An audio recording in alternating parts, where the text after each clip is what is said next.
Olá, pessoal, tudo bem? No mês da mulher, convidamos Priscila Couto para falar um pouco sobre perfis de LinkedIn e como os fazer mais atrativos.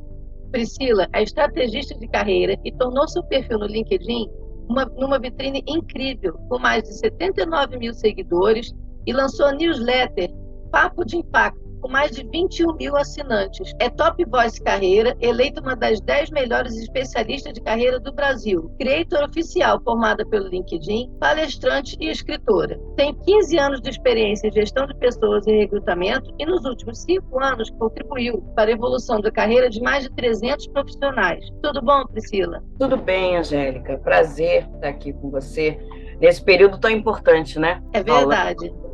sobre duas coisas que eu amo: desenvolvimento de mulheres e LinkedIn. Então, bom, Priscila, você com essa sua vasta experiência em LinkedIn, você acredita que ainda existe discriminação por parte das empresas na leitura dos perfis? Existe. Isso ainda é uma realidade. Apesar do LinkedIn ser a maior plataforma de relacionamento profissional do mundo, muitas empresas ainda pensam que um profissional que está se encaminhando para o LinkedIn, ele está querendo sair daquele local e arrumar um outro emprego. Quando para muitos seria bem ao contrário, né? O LinkedIn hoje é a maior vitrine profissional que a gente pode ter. Então, um profissional que está focado em desenvolver a sua carreira, em construir relacionamentos e em algum momento também falar da cultura da sua empresa, tem um mundo de oportunidades pelo LinkedIn. Eu venho dando algumas palestras, conversando com algumas empresas para que elas percebam o poder que os seus colaboradores podem ser agentes de transformação e captar mais pessoas para a empresa. Porque eu vou falar sobre o que acontece, eu vou falar sobre a cultura, eu vou falar sobre liderança, e as pessoas vão estar interessadas em participar daquela organização. É o que a gente vem falando muito no RH, de experiência do candidato, né? A gente fala também sobre fit cultural. As empresas buscam profissionais que têm ali o mesmo fit cultural, os mesmos valores que ela. Então, usar o LinkedIn para esse propósito é abrir um mundo de oportunidades. Bem, nós sabemos que ainda existem mais homens em cargos executivos do que mulheres. Mas também sabemos que algumas décadas atrás, a mulher, por conta da sociedade, acabava priorizando atividades domésticas e muitas vezes paravam suas atividades para se dedicar exclusivamente à família. Para você, isso também influencia nesse panorama de desigualdade?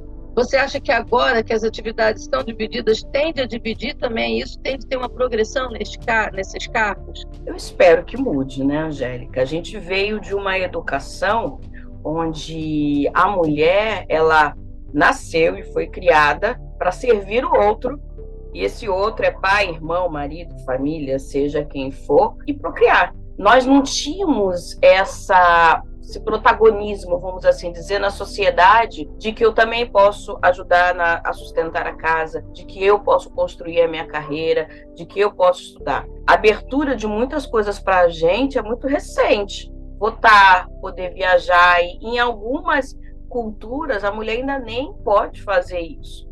Então, quando a gente olha para o Brasil, onde, segundo pesquisas, as mulheres são as que sustentam muitas casas, e infelizmente a gente não vê a mesma coisa acontecendo no mercado, apesar de sermos 51,7% de percentual da população brasileira, com certeza isso reflete. Isso reflete na educação, isso reflete nas aberturas, reflete em como eu me vejo, mulher, Priscila, profissional, capaz de avançar por esse mundo. E aí eu trago um pouquinho da minha história.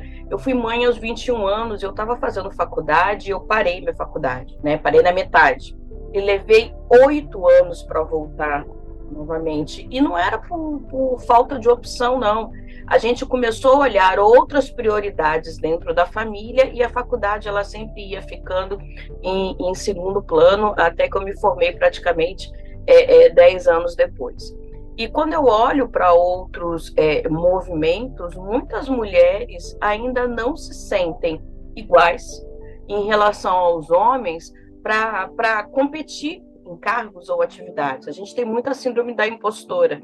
Uma mulher, para ela ter a consciência e a confiança de que aquela vaga é para ela, se a gente for falar de promoção ou processo seletivo, ela precisa atingir 150% e mesmo assim ela vai ficar na dúvida. Quando a gente fala de um homem, ele pode não ter nem 10% do que pede, mas ele está confiante de que ele vai lá e vai fazer, ele acaba sendo mais ousado.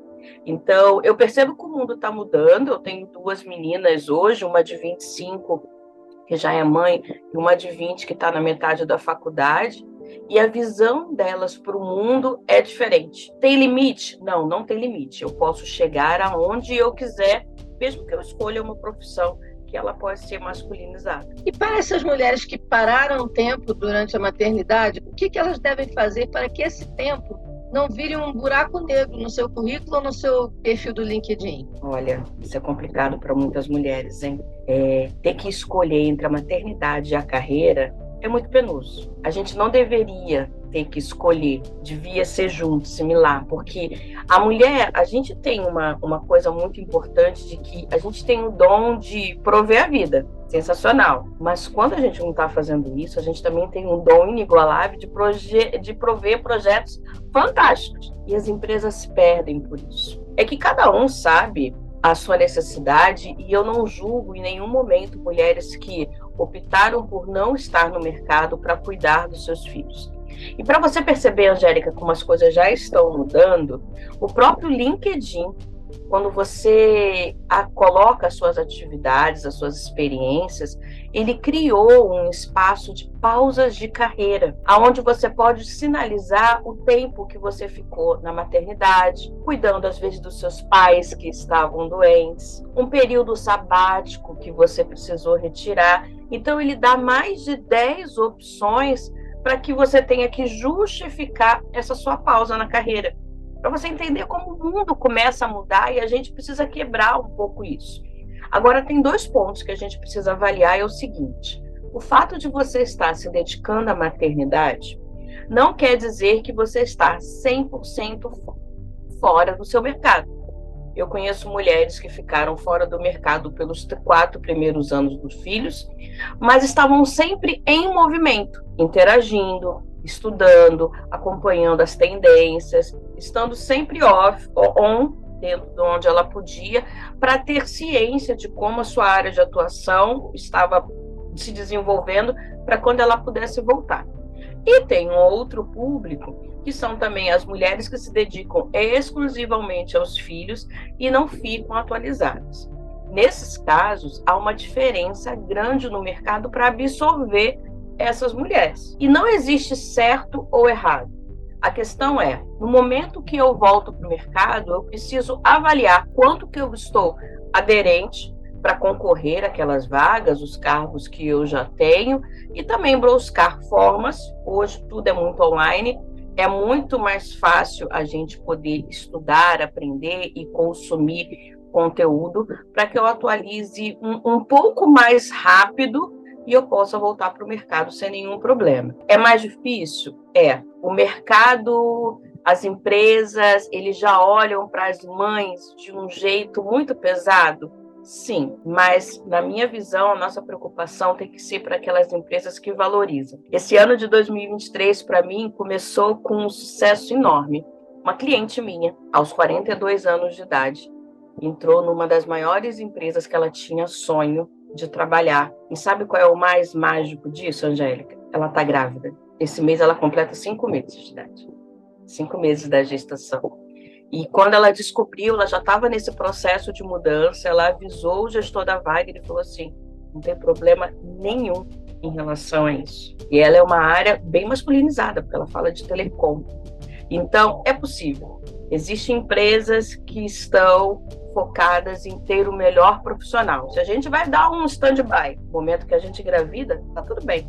Quando a gente voltar, nosso espaço está ali esperando pela gente. E para que já estão, aquelas que estão trabalhando, qual o conselho que você dá contra aos grandes dilemas? Por exemplo, eu tenho um compromisso na escola, mas nesse dia eu estou substituindo o meu chefe e não devo sair. O que eu faço? Pois é. Eu estava pensando nisso essa semana, sabe? Gerando aí alguns conteúdos e eu lembrei que quando eu fui aprovada num processo seletivo, em 2005, na verdade eu fui promovida para supervisora, no dia que eu assumi o cargo, a minha filha ficou internada com meningite. Ficou 14 dias internada com meningite. E eu não faltei dia nenhum.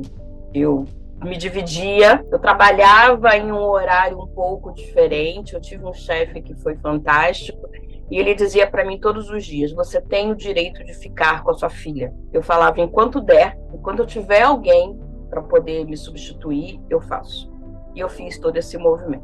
Hoje, eu já pensaria diferente. Hoje, eu me dedicaria à minha família, à minha filha. E a gente sabe que o trabalho tem um peso para a gente e o medo de que, se eu me dedicar à minha vida pessoal, eu vou ser desligada.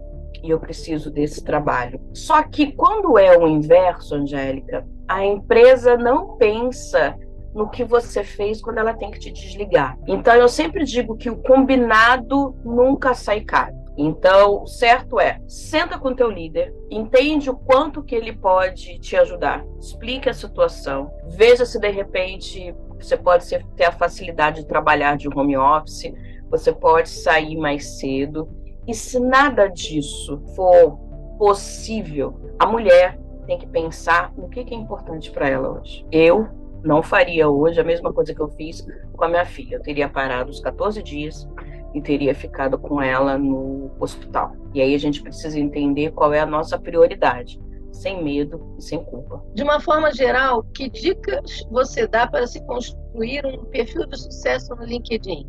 Um perfil de sucesso. Eu gosto de falar que eu sou meu case de sucesso, né?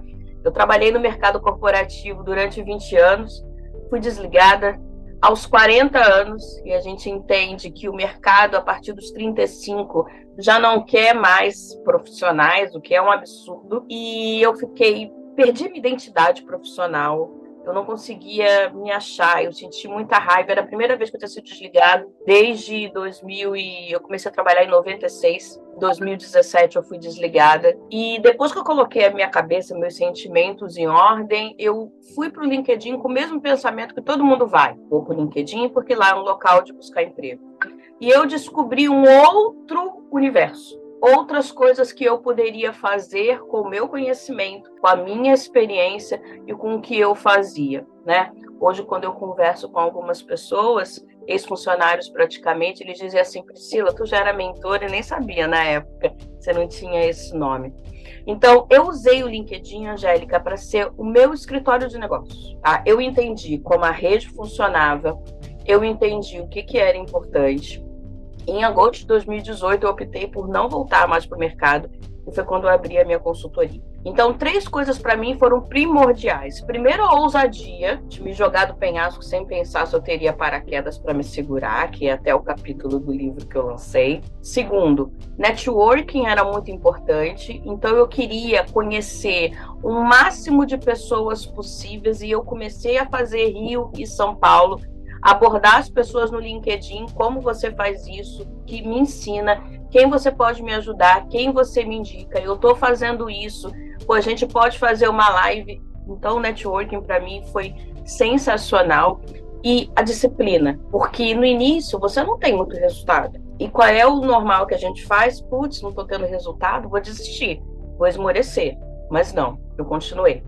Quando chegou em 2019, eu coloquei uma meta para mim que era: eu vou ser o primeiro nome que vem na mente das pessoas para quando ela quiser saber algo sobre o processo seletivo. A minha ideia era, a pessoa não precisa ir no Google para buscar informação. Eu vou ser o Google dessa pessoa. Então, eu fui cada vez mais intencional em parcerias, em criar conteúdo, em fazer lives, estar presente. E depois de um ano, eu tive essa marca consolidada. Depois eu fiz um outro movimento que é, eu quero ser Top Voice. Top Voice é o reconhecimento que o LinkedIn dá dentro das pessoas que o utilizam. Só no Brasil, hoje nós somos 62 milhões de perfis. Somos o terceiro maior país que usa o LinkedIn. E eu queria virar Top Voice. Eu queria ter essa chancela. E não é claro como isso faz. Mas eu falei, ok, vou ser mais intencional, gerar mais conteúdo, e aí eu já saí do processo seletivo e fui para a estratégia de carreira fazendo esse movimento. interagindo com mais pessoas, aparecendo. Quando foi em 2022, eu fui lá ao Telp Voice. Foi a primeira carreira, né, primeira lista que saiu de LinkedIn de carreira, sinalizando 10 especialistas, e eu fui um desses 10. Depois fui convidada para ser Creator. Depois, o próprio LinkedIn fez uma primeira turma aqui no Brasil de formação de criadores de conteúdo, em que eu participei. Eu fui um dos maiores perfis que tinha de criadores. Então, o movimento de entender que eu preciso ser vista, o que a gente normalmente não faz, não cuida da carreira, porque a gente só trabalha. A gente só vive um mundinho ali do nosso emprego. E esquece que existe um mundão aqui fora. E quando você fica muito imerso nisso, se de repente você tem um desligamento, você pensa numa transição de carreira, ou você não está satisfeito ali naquela vaga, você quer encontrar uma outra oportunidade. Quando você bota a cabecinha para fora, você fala, meu Deus, que mundo é esse? Porque a gente só se preocupou em trabalhar, não se preocupou em olhar o mercado. Então, o LinkedIn fez todo esse movimento para a minha carreira. E ano passado eu fui entrevistada pelo Milton Becker, que é o diretor do LinkedIn da América Latina, e eu falei para ele, o LinkedIn hoje é meu escritório de negócios. O meu perfil me traz clientes para mentorias, treinamentos, me traz palestras para empresas e tem me trazido também recentemente publicidade também para marcas. Porque com uma comunidade de praticamente hoje batendo 79 mil seguidores, eu sou até, como eles chamam de nano-influenciadora. Eu indico, as pessoas vão lá, compram, e você tem aí uma outra fonte de renda. Então, eu gosto de falar que a gente precisa cuidar da nossa marca, a nossa marca pessoal, né? Como o mundo me vê. E o LinkedIn, ele pode ser seu aliado, independente da sua área de atuação hoje. Bem, para finalizar, você lançou um livro Mulheres Extraordinárias. Conta um pouquinho desse projeto para gente. Nossa, sempre pensei em escrever um livro, mas não pensei que seria tão rápido. E essa visibilidade do LinkedIn que me trouxe. Eu recebi o convite para participar desse livro. Ele é uma coletânea de histórias de mulheres extraordinárias, feita por uma editora de São Paulo. Ele já está na 6ª edição, ele é best-seller, ele foi homenageado pela Assembleia Legislativa. Luísa Brunet e outras pessoas são embaixadoras do projeto. E eu contei essa minha história, né, de ter me jogado do penhasco sem pensar se eu teria paraquedas ou não, quando eu decidi empreender. E ele é um movimento de incentivo para outras mulheres. A gente, quando está vivendo um problema, vivendo um drama, e eu vejo isso nas minhas mentorias, a gente acha que aquilo só está acontecendo com a gente. E o meu trabalho, o meu propósito é sempre falar o seguinte: se eu conseguir, você também consegue. Eu tinha as mesmas dificuldades, eu era uma mulher, eu tive 2 filhos, eu já estava acima de 40 anos, eu não sabia como usava o LinkedIn, eu tinha os mesmos medos, os mesmos receios. Eu sou uma impostora nata, e ao mesmo tempo que eu sou uma impostora diariamente, eu também me acho fantástica em vários momentos. Então, todo mundo parte do mesmo processo. Então, no momento que você vê outras mulheres chegando a posições que você gostaria de chegar, você traz, você incentiva. E então, a história do livro é isso. São pessoas, mulheres do Brasil inteiro, com histórias fantásticas, de vidas, de momentos diferentes. Umas falam sobre trabalho, outras falam sobre questões familiares, sobre sua transição de carreira, onde o objetivo é esse: incentivar mais mulheres a fazerem o seu projeto. Eu acredito que toda mudança que a gente precisa ter no mundo, ela é feminina. Só que a gente ainda não descobriu o poder que tem. A gente está descobrindo isso aos poucos. Então, a gente precisa estar mais dentro das empresas, dentro da liderança, a gente precisa estar mais na política, a gente precisa estar mais cuidando da saúde, a gente precisa pensar em qualidade de vida, a gente precisa cuidar da nossa saúde mental. A gente tem o poder de transformar o mundo. A gente só precisa perceber isso e entender como isso pode ser feito, que seja bom para todo mundo. Bom, Priscila, muito obrigada. Foi uma delícia aqui conversar com você hoje. E eu quero avisar vocês que estão ouvindo a gente que a Priscila também escreveu um artigo no nosso informativo, que é gratuito, tem muita coisa bacana. Você vai poder ter acesso no nosso site. Todos os meses sai um número novo. E neste mês a gente vai deixar o link aqui embaixo para você poder conferir o artigo da Priscila, tá bom? Obrigada, Priscila. Obrigada a todo mundo que está com a gente. Tchau, até a próxima.